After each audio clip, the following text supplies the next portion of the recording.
Bonjour, donc je m'appelle Frédéric Autan, je connais Antarctic depuis 1994.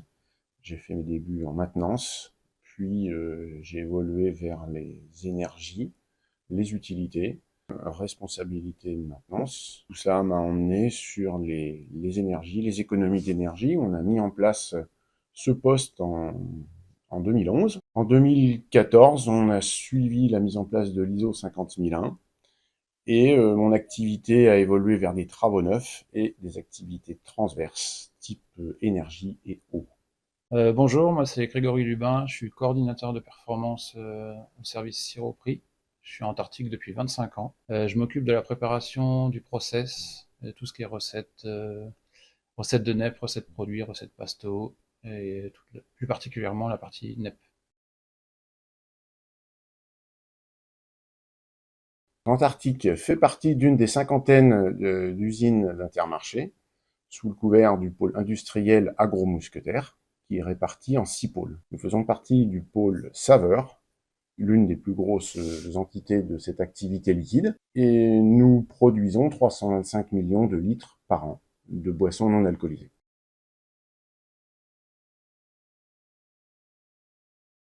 En 2001, prise de conscience de l'importance de l'eau, sous l'effet d'une consommation importante. On a donc commencé à mettre un ratio en place, que l'on a toujours suivi depuis cette époque, qui est le ratio eau prélevée sur eau embouteillée. Donc on a démarré en 2001 avec un ratio de 26%. On a donc installé une cuve d'eau recyclée dans laquelle on a récupéré toutes les eaux possibles, notamment de refroidissement, et qui étaient réutilisées une seconde fois pour des pompes à vide, pour des garnitures, pour du lavage, tout un tas d'utilisations secondaires qui ont permis de ramener ce ratio de 26, de l'augmenter vers 50% une dizaine d'années après. Donc de ces années 2012-2013, où on avait un ratio autour de 50%, le système a vécu un petit peu sur ses acquis et petit à petit s'est dégradé pour diverses raisons, nouveaux process, nouvelles façons de produire, jusqu'en 2021 où le ratio avait baissé vers 46-47%. Suite à la démarche RSE et la prise de conscience que l'eau n'était pas simplement sous nos pieds et pas simplement une énergie, mais vraiment une ressource, il a donc été créé un copil eau multidisciplinaire, en incluant Agro-Mousquetaire dans ce processus. Et à partir de ce moment-là, on a fait des réunions régulières. Puis on a sollicité des entreprises pour chercher de nouvelles idées, de nouvelles ressources. Et donc on a choisi Elodis pour différentes raisons. Déjà pour l'historique que l'on avait avec eux sur les énergies. On a estimé que tout le processus énergie avec les gains que cela avait apporté, on pouvait avoir un intérêt à faire un parallèle avec l'eau, et donc leur expertise nous a paru intéressante. Donc dans ce groupe Économie d'eau, on travaille plusieurs thématiques donc autour de l'eau. Alors les thématiques environnementales, les thématiques d'arrêté sécheresse, et qui sont tout un tas de réglementations qui nous arrivent à juste titre et que l'on doit prendre en compte. Donc nous avons sollicité Elodis pour travailler sur différents axes. Donc on a déjà fait un diagnostic eau, tel qu'on a pu le faire en diagnostic énergie. Donc un diagnostic eau consiste à faire une cartographie de toutes les canalisations, d'où part l'eau, par quelle utilité elle passe, à quoi elle sert, et où est-ce qu'elle est restituée, dans quel milieu. Donc une fois qu'on a cartographié tout cela, on va aller mesurer ponctuellement, en plus des capteurs déjà existants, parce que le tout est ramené sur une supervision Maïda Métis, qui nous permet d'aller checker, regarder, observer. Et suite de tout ça, il en prend donc un tableau d'action. Un tableau d'action qui a été proposé par Elodis, qui a été validé et abondé par nos équipes. Il y a même des actions que l'on a rajoutées de notre part, des actions qui ont été imaginées et suite d'une brève étude qui ont été abandonnées.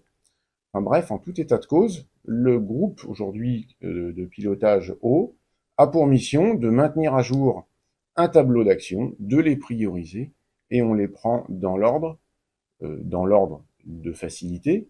il y a une matrice de décision, soit elle est facile, soit elle est compliquée, soit elle est facilement réalisable, soit il y a des gains très importants à aller chercher, auquel cas il faut les prioriser.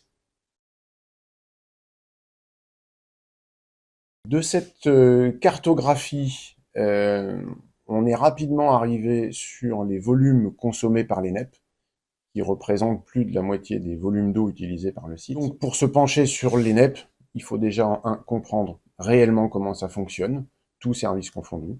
Donc une formation chimie des lavages a été organisée avec Elodis, et elle a été suivie par Antarctic avec les différents services, qu'ils soient qualité, maintenance ou exploitation. De toute la liste des actions qui a été énumérée, à peu près au nombre d'une quarantaine d'actions, une des principales a effectivement été les NEP. On a donc vu avec l'exploitation comment on pouvait traiter ce sujet, et c'est donc mon collègue Greg qui a été missionné. C'est un sujet qu'il connaît et qu'il maîtrise, donc il a beaucoup travaillé avec nous sur ce thème. Oui, donc on a mis en place 4 paires de sondes sur 4 lignes avec l'accompagnement d'Elodis. On a commencé à enregistrer des données sur MyDametis. Suite à ça, on a analysé les profils de NEP, toujours avec l'accompagnement d'Elodis, pour soulever le potentiel d'optimisation. L'objectif principal du chantier optimisation des NEP, c'est la qualité, c'est de garantir un nettoyage efficace. Ensuite, les enjeux sont multiples, l'économie d'eau en premier temps, mais aussi libérer du temps sur les stations de NEP. On a plusieurs stations qui sont saturées suite à l'installation de nouveaux équipements. La phase d'audit a permis de faire ressortir un potentiel de 35 000 m3 annuels, ainsi qu'une économie de 1000 heures sur le temps d'occupation des stations de lavage et une économie en électricité de 20 MWh. Sur les sans équipement sur le site, nous avons défini les priorités suivant les fréquences de lavage annuelles, donc de l'année 2022. Un nettoyage qui était répété plusieurs fois par jour est en priorité 1, plusieurs fois par semaine priorité 2, et des lavages plus complexes ou dont la fréquence est plus faible, c'est en priorité 3. Nous avons travaillé en priorité sur la 1 et la 2, donc les NEP réalisés le plus souvent, avec un potentiel de 30 000 m3 annuels. Nous avons utilisé les préconisations Elodis de réduction de temps de lavage. Ensuite, sur Dametis, je vérifiais que j'arrivais à visualiser le même potentiel sur chaque phase de soude d'acide dessous des derniers rinçages. Suite à ça, j'ai appliqué les nouveaux paramètres de lavage réduits sur les automates, donc c'est la réduction des temps de phase. Ensuite, on a laissé dérouler plusieurs lavages. Ensuite, j'ai prélevé des échantillons pour faire qualifier par le laboratoire en suivant le plan de contrôle établi en commun avec eux. Et si la validation était OK, parallèlement à ça, je vérifiais sur MyDametis que le profil de la courbe correspondait bien au profil souhaité. Si tout était OK, validation du lavage et modification des paramètres dans l'automate et surtout des procédures. Le gain validé à date est de 27 000 m3 d'eau par an, et le potentiel sera d'environ 30 000 m3 annuels. Donc, au-delà de l'optimisation des NEP, j'utilise MyDametis au quotidien pour vérifier les courbes de NEP ou éventuellement pour les audits des problèmes qualité.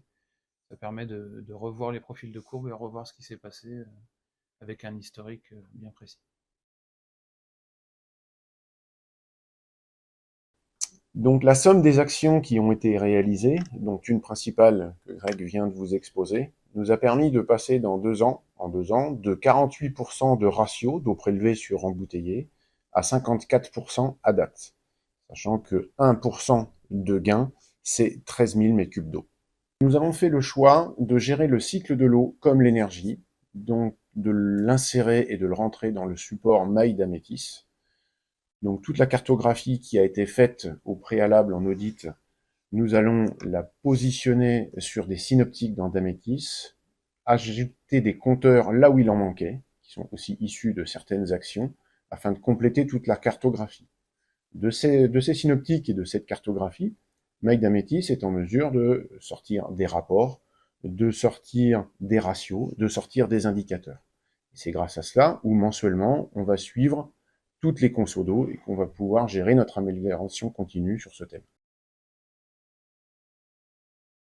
L'enjeu pour la suite de ce que l'on imagine au Copil eau est donc de maîtriser le cycle de l'eau à travers le système Maïda-Métis, qui nous permet aujourd'hui de gérer une fonction batch qui a largement été utilisée dans le cadre de l'optimisation des NEP.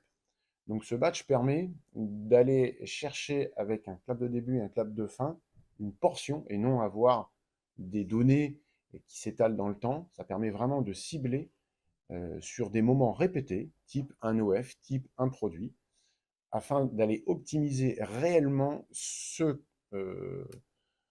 OF de fabrication et éventuellement de le modifier, de le rallonger, en tout cas de comprendre de ce que cet OF génère en énergie et en eau.